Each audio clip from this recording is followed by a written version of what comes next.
C'est le début de la série analyse de personnages grâce aux maths. Et pour commencer, on va directement s'attaquer aux choses sérieuses puisque j'ai décidé de commencer à vous parler de Kiji Araki. Pour ceux qui ne le connaîtraient pas, je vais vous le présenter rapidement et ensuite on va analyser son pouvoir grâce aux maths. Et attention, ça va spoiler. Donc si vous n'avez pas lu les scans de Jujutsu Kaisen jusqu'au chapitre 188-199, vous êtes prévenus. Donc Kiji Hikari est un personnage de l'univers de Jujutsu Kaisen.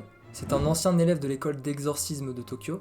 Il fait sa première apparition dans le chapitre 153, lorsque Yuji vient le persuader de rejoindre le Culling Game. Akari, c'est un homme impulsif, confiant et provocateur. Il adore le risque et le jeu. C'est un pur joueur dans l'âme, et vous allez voir que son pouvoir correspond parfaitement à sa personnalité. Donc maintenant que vous vous êtes fait une petite idée du personnage, on va rentrer dans le cœur du sujet. On va analyser, grâce aux maths, le pouvoir de ce personnage. Donc dans un premier temps, je vais vous expliquer son pouvoir, et Dieu sait qu'il est compliqué, et ensuite on va calculer tout ce dont on a besoin pour analyser le personnage. Akari utilise l'énergie occulte pour donner des coups de poing et des coups de pied qui sont vraiment puissants. Mais c'est pas ça son véritable pouvoir. Son véritable pouvoir, on en a aperçu quand il étend son territoire. Son extension du territoire se nomme Idle Death Gamble, ou pari mortel frénétique en français. Son territoire peut s'apparenter à l'intérieur d'une machine de pachinko. Et là vous allez me dire, qu'est-ce qu'une machine de pachinko ? Eh bien je vais vous l'expliquer. Une machine de pachinko est un jeu d'arcade japonais qui combine le flipper et les machines à sous. Le joueur lance des boules métalliques qui rebondissent sur des clous avant de tomber dans des zones spécifiques. Si elles atteignent une zone gagnante, cela déclenche 3 roulettes avec 7 numéros chacun qui ont un personnage attitré. Pour donner un exemple, imaginons une machine Marvel. Le 1 correspondrait à Spider-Man par exemple, le 2 à Thor, le 3 à Hulk, etc. Et si on tire 3 fois le même numéro / personnage, c'est le jackpot. Et si on obtient 2 numéros sur 3, on déclenche ce qu'on appelle une séquence animée, qui peut aussi faire gagner un jackpot. Bien que le pachinko soit officiellement un jeu d'adresse, il repose fortement sur le hasard, et sert souvent de substitut légal au jeu d'argent au Japon, car ces derniers sont interdits là-bas. J'ai aussi oublié de préciser que le jackpot correspond à un bonus de billes métalliques, et quand on a fini sa partie, on peut aller échanger ses billes contre de l'argent au coin de la rue. Donc voilà pour l'explication du pachinko. Dans le domaine d'Akari, le thème de la machine c'est un manga de romance, et les 7 personnages représentent chacun un numéro. Akari possède 3 modes. Le mode normal qui s'active la première fois qu'il ouvre son territoire dans la journée, le mode Increase Probability qui peut s'activer après un jackpot, et le mode Time Reduction, qui lui aussi peut s'activer après un jackpot. Donc je vais commencer par vous présenter le mode normal si vous le voulez bien. Le mode normal, c'est l'état de base du territoire de Akari. Dans ce mode, il attaque son adversaire avec des boules et des portes de différentes couleurs. Elles peuvent être vertes, rouges, dorées ou arc-en-ciel. Et ces items ont chacun une chance de donner ce qu'on appelle une cinématique au prochain tirage. D'ailleurs, parlons des tirages. Dans une machine de pachinko normale, les billes tombent à la chaîne et si elles tombent dans un trou spécial, cela lance la roue. Dès qu'Akari lance une bille ou qu'il attaque avec une porte, ça active automatiquement la roulette. Après, rien ne l'oblige à envoyer qu'une seule bille ou porte. D'ailleurs, s'il envoie 4 fois d'affilée un item avec la même couleur, donc une porte ou une bille, la roulette lui donnera forcément un jackpot. Mais pour revenir à la roulette, il y a 3 possibilités. 1. La machine affiche 3 fois le même numéro, donc 3 fois le même personnage. Et dans ce cas-là, c'est le jackpot garanti. Akari gagne son bonus. Deuxième possibilité, Akari tire seulement 2 personnages sur 3. Dans ce cas-là, son domaine lance ce qu'on appelle une cinématique, comme pour la machine de pachinko. Et dans son territoire, ça correspond à des scènes issues du manga de romance dont la machine de pachinko s'inspire. En tout, il en existe 4 des cinématiques, qui chacune ont leur chance de donner un jackpot, et qui sont annoncées grâce aux couleurs des billes et des portes lancées avant le tirage. Si on tire une bille verte, on va tomber sur une cinématique nulle, qui aura peu de chances de donner un jackpot, mais si on tombe sur une bille dorée, ou une porte dorée, on a de très fortes chances de décrocher une bonne cinématique qui va nous mener au jackpot. En fait, il faut voir les items comme des indications, des indicateurs de la chance de la cinématique à venir. Et en tout, comme j'ai dit, il en existe 4, qui ont chacune leur chance d'amener au jackpot. La première, avec le moins de chances de donner un jackpot, est une scène où tu as un personnage du manga de romance qui fait passer sa carte au guichet pour rentrer dans le train. La deuxième scène, ou le deuxième scénario, montre un personnage qui a du mal à s'asseoir. Le troisième scénario, quant à lui, montre un personnage qui se retient, qui attend devant les toilettes. Et il faut aussi savoir que le scénario 2 et 3 ont la même probabilité de mener à un jackpot. Et le quatrième et dernier scénario montre un personnage qui attend le train un vendredi soir devant la gare.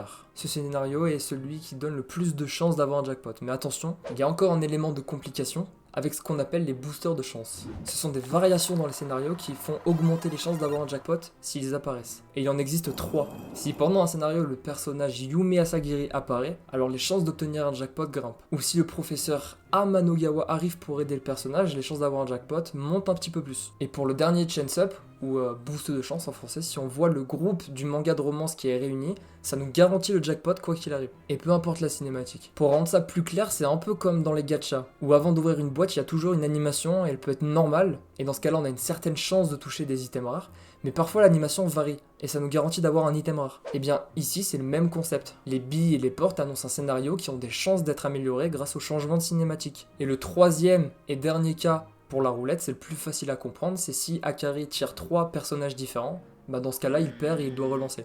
Et c'est bien beau, on parle de jackpot, mais concrètement, ça correspond à quoi? Donc premièrement, quand Akari touche le jackpot, son territoire se ferme et il obtient de l'énergie occulte infinie pendant 4 minutes et 11 secondes. Pourquoi 4 minutes et 11 secondes? Tout simplement car ça correspond au générique du manga de romance qui a donné le thème du territoire. Dites-vous qu'il a tellement d'énergie occulte dans ce mode-là qu'elle se convertit automatiquement en sort d'inversion. Pour ceux qui savent pas, un sort d'inversion, en gros, c'est de la guérison accélérée. Mais il le fait de manière automatique et inconsciente. Autrement dit, pendant 4 minutes et 11 secondes, Akari est quasiment immortel. Le seul moyen de le tuer, ce serait de détruire son cerveau en totalité avant que ce dernier se régénère. Mais c'est quasiment impossible. Donc ça, c'est le premier effet du jackpot. Et le deuxième, c'est juste un bonus aléatoire qui est donné à Akari. Mais ce dernier ignore totalement ce que c'est. Ça peut être un boost d'énergie occulte, comme un boost de force, une augmentation d'essence, de l'agilité. Ça peut même nerf l'adversaire, comme lui enlever de l'énergie occulte ou le priver de technique, etc.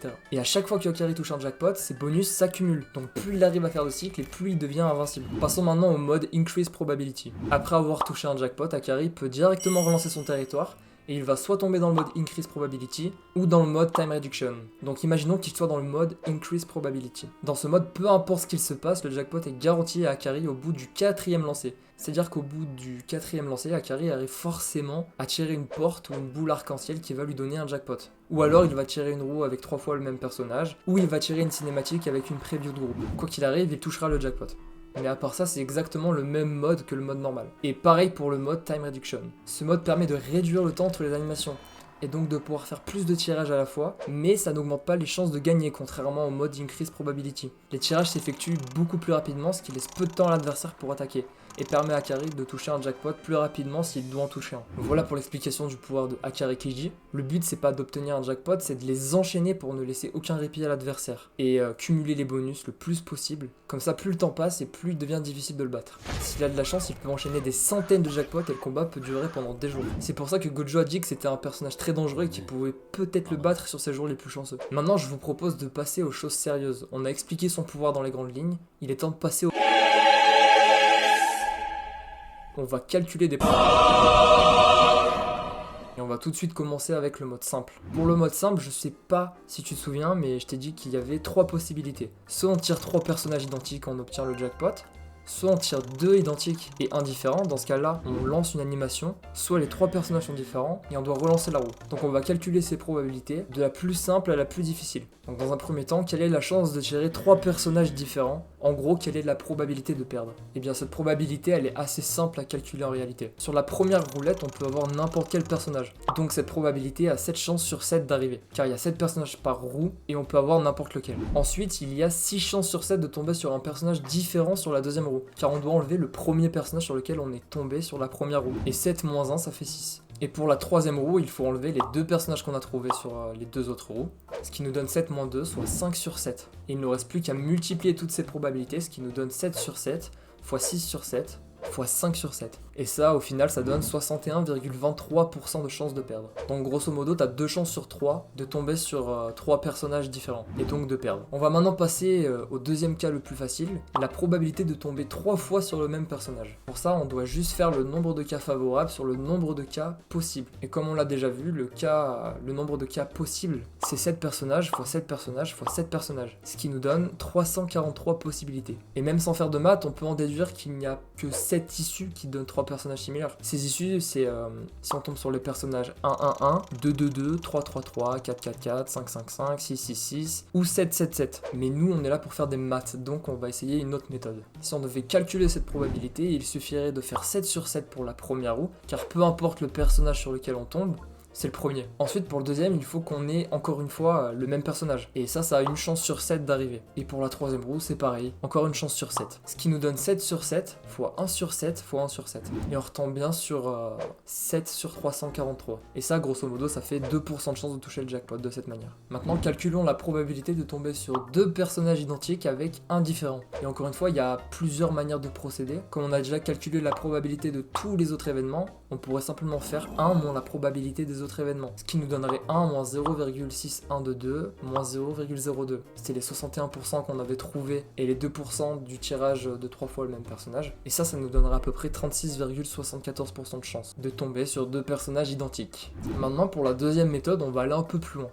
Ici, on cherche à savoir le nombre de paires de 2 possibles avec 3 personnages sur le nombre de possibilités totales. Donc on est déjà le nombre de possibilités totales qui est de 343 avec les 7 x 7 x 7. Maintenant, il nous faut juste le nombre de combinaisons de 2 possibles parmi 3, qui revient à dire combien je peux faire de paquets de 2 différents avec 3 unités, car on souhaite obtenir 2 personnages identiques dans un tirage à 3 roues. Et bien regarde cela, imaginons que le premier personnage qu'on obtient soit X, un personnage fixé. Ça peut vraiment être n'importe lequel, on s'en fiche. Notre deuxième personnage devra aussi être X pour qu'on ait 2 fois le même personnage. Par contre, le dernier devra être différent.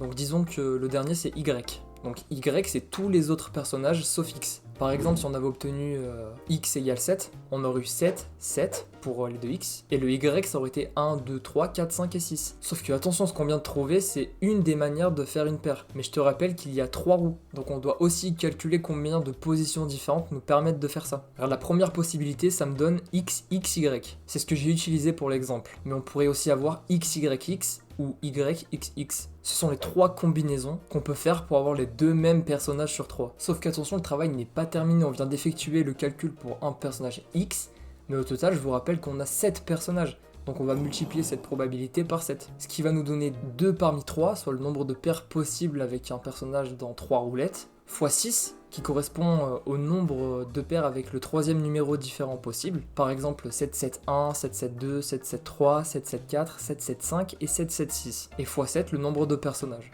Autrement dit 3 x 6 x 7, ce qui nous donne 126 combinaisons favorables sur 343. Et traduit en pourcentage, on revient bien à notre 36,74%. Donc on va maintenant passer aux cinématiques. On n'a pas encore fini le travail pour le troisième cas. Si vous vous rappelez bien, le but des tirages à 2 personnages, c'est de permettre à Akari de regarder une cinématique. En fonction des items, des boules et des portes qu'il a utilisés avant, ça va nous donner une certaine chance d'avoir une bonne cinématique, qui va nous mener au jackpot. Pour calculer ça, on va être obligé de faire des approximations car l'auteur n'a pas donné toutes les informations nécessaires. Disons que les items verts, c'est-à-dire les portes vertes et les billes vertes, ont 80% de chances d'être tirés et annoncent une cinématique qui a 10% de chances de donner un jackpot. Les items rouges, eux, ont 15% de chances d'être tirés et donnent une cinématique qui mène à un jackpot dans 30% des cas. Les items dorés, quant à eux, tombent 4% du temps et donnent à peu près 85% de chance de donner un jackpot. Pour le coup, les items dorés, ça c'est dit dans le manga. Et pour les items arc-en-ciel, on n'a pas d'informations non plus, mais on sait qu'ils donnent forcément un jackpot.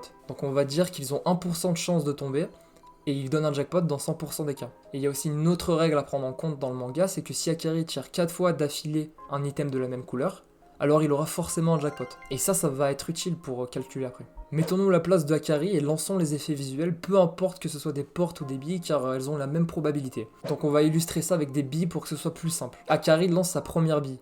Si elle est verte, dans la logique, il va encore en relancer, car dans ce cas-là, il a beaucoup plus de chances d'obtenir les 4 couleurs d'affilée. C'est plus facile d'en avoir 4 d'affilée vertes que 4 d'affilée dorées. Par contre, s'il tire une bille rouge ou dorée, on considère qu'il s'arrête ici et que la cinématique se lance, car les chances de toucher un jackpot sont grandes. On rappelle que c'est 30% pour la bille rouge et plus de 80% pour la bille dorée. Et s'il touche une bille arc-en-ciel, bah c'est le jackpot assuré. Donc pour les 3 scénarios du bas c'est terminé, ça va lancer la cinématique. On va y revenir dessus après, mais d'abord revenons au cas où Akari tire une bille verte. Donc dans ce cas là, comme je l'ai dit, la logique voudrait qu'il lance une deuxième bille, et il va se reproduire exactement la même chose que pour le premier lancer. S'il obtient une bille verte, il va continuer de lancer, et s'il obtient une bille rouge, dorée ou arc-en-ciel, il s'arrête et il lance une cinématique. Et ainsi de suite pour la troisième bille et la quatrième s'il y en a. Comme on l'a vu, les billes ont une certaine chance de tomber et leur couleur correspond à une cinématique qui a une certaine chance de donner le jackpot. Dans le manga, il est précisé que par exemple une bille dorée peut nous amener à la meilleure cinématique, qui a le plus de chances de donner un jackpot, mais elle peut aussi nous amener à une cinématique du dessous. Ça nous garantit rien. Mais par souci de simplicité, on va dire que chaque bille mène à un scénario, sinon ça va vraiment... la vidéo va faire 1 heure. Donc si Akari tire une bille verte, il va atterrir dans le scénario du passage de cartes avant le train. Mais vu qu'on a simplifié les choses, ce scénario n'a aucune chance d'arriver. Car s'il tire une bille verte, il va forcément retirer une autre bille pour tenter d'en avoir 4 d'affilée. Ensuite, s'il tire une bille rouge, ça va l'amener à 2 scénarios possibles. Soit la personne qui a du mal à s'asseoir, ou la personne qui a une envie pressante. Dans les deux cas, la cinématique a à peu près 30% de chance de donner un jackpot. Et s'il tire une bille dorée, ça va l'amener au scénario du dernier train, du vendredi soir, qui lui donne un peu plus de 80% de chance de toucher le jackpot. Je vais vous expliquer où la bille arc-en-ciel va amener à Carrie, mais d'abord je dois vous introduire une notion que j'ai évoquée au début, les boosts de chance. Ça modifie la cinématique et ça augmente les chances de gagner. Et ici c'est pareil, il n'y a aucune information dans le manga qui est donnée sur la probabilité que le bonus de chance tombe et à quel point ça modifie les chances de gagner. Donc on va encore devoir improviser. On va dire que le premier changement de scénario a 30% de chances d'arriver et qu'il augmente de 10% les chances d'obtenir un jackpot. Donc si on tombe sur la cinématique normale qui a 20% de chances de donner le jackpot, et bien si le changement de scénario qu'on vient de traiter intervient, alors on aura 30% de chance d'obtenir le jackpot. Le deuxième changement de scénario, celui où le professeur Amanogawa nous aide lors de la présentation, a 15% de chance d'être activé et augmente les chances de jackpot de 20%. Et le dernier changement de scénario, qui s'appelle Group Indicator, celui où tous les protagonistes du manga de romance se rassemblent, a 5% de chance d'arriver et garantit l'obtention du jackpot. Donc maintenant qu'on a tout ce qu'il nous faut, on peut calculer la probabilité de toucher un jackpot en tirant 2 personnages différents sur 3. Déjà on avait dit qu'on avait 126 chances sur 343 de tirer 2 personnages différents sur 3. Maintenant on va calculer la probabilité de tomber sur chaque scène avec chaque boule et on va faire ça de manière logique. Première boule tirée, on a 80% de chance qu'elle soit verte, 15% de chance qu'elle soit rouge, 4% de chance qu'elle soit dorée et 1% de chance qu'elle soit arc-en-ciel. Si on tombe sur la boule arc-en-ciel, c'est terminé, c'est le jackpot. Maintenant si on tombe sur la boule dorée, ça va nous amener à une cinématique qui a 85% de chance de nous donner un jackpot, mais il faut aussi prendre en compte qu'il y a 50% de chance que la cinématique ne change pas. Il y a aussi 30% de chance qu'on ait le changement de cinématique qui donne 10% de chance d'avoir un jackpot, 15% de chance d'avoir le deuxième qui donne 20% de chance d'avoir le jackpot en plus, et 5% de chance d'avoir la cinématique de groupe qui garantit le jackpot. Et comme on l'a dit, ça sert à rien de tirer la roue si on a obtenu une boule verte, car on a peu de chances d'avoir un jackpot. Donc il vaut mieux retirer une boule pour espérer en avoir 4 d'affilée. Donc voilà pour le premier lancement de bille, ou d'ouverture de porte. Maintenant on va illustrer le deuxième item, et donc encore une fois, peu importe, ça peut être une bille ou une porte, ça change absolument rien. Qu'on tire une bille verte, rouge, dorée ou arc-en-ciel, on va tomber exactement sur les mêmes probabilités et les mêmes cinématiques. C'est exactement le même scénario, sauf qu'au lieu de partir de rien, on va partir d'une bille verte. Donc on devra juste multiplier toutes les probabilités qu'on vient de trouver, des billes rouges, des billes dorées, arc-en-ciel, etc., par 0,8 à la fin pour calculer la chance totale, car c'est la probabilité de tomber sur une bille verte en premier lieu, et ensuite de retirer une bille. Donc on peut juste réécrire la même chose en partant de la bille verte. Et ainsi de suite pour le troisième item. On a encore les mêmes probabilités d'obtenir les billes rouges, dorées, arc-en-ciel, mais cette fois-ci on part de 2 billes vertes.